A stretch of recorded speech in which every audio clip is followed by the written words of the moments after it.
Makalas human milayat ug nalumo sa sapa sa Kandulawan, Talisay City ang usa ka 12 anyos nga batang lalaki nga taga Bulacau, Cebu City. Atong sayran sa report ni Marie Dumabo. Dakuan pa og video ang suway nga pagluwas na lumos nga 12 anyos nga batang lalaki nga si John Paul.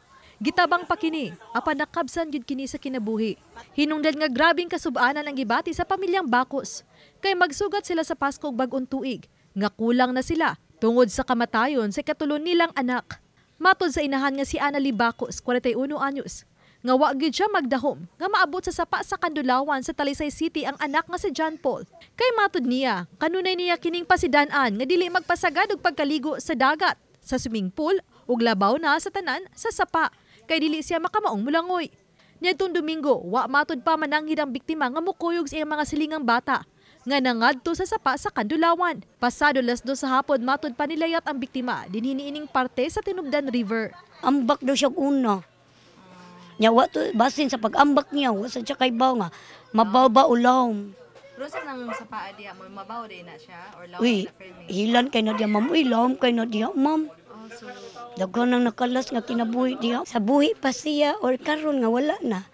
Nasayod man si John Paul ma'am nga love na ko siya. Wala ko nagkulang, pagmahal, pagatiman. Simple raman kay ko pangay sa kong mga anak, ma'am. Makapaigdukar ko, nga dili ko mahaya nila, nga makalampo sila ng eskwela. Gisulihan kini pagluwas ni nakuhaan sa video nga nakapuwag jersey shirt.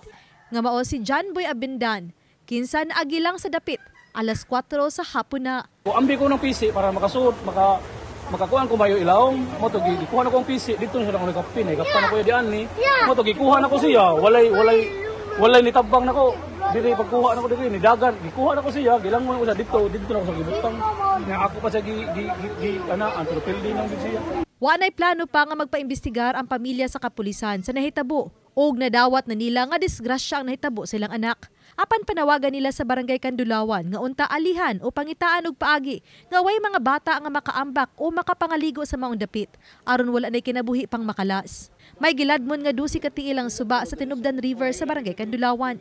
Ang pamilya ang nanawagan og tabang pinansyal alang sa pagpahimutang na sa patayng lawas sa biktima. Nanawagan ko nga ni Inday Tani nga starting pa lang nga nahitabo, giaksyonan jud unta dayon nga bisan lang tag-alihan nag-meet diha nya kung nagbabala nga dili bawal mo ari diri kay daghang nangamatay, imposible na po mamalik pa kabaw na gud nga uy di ta diri kay daghang na nangamatay, di ba?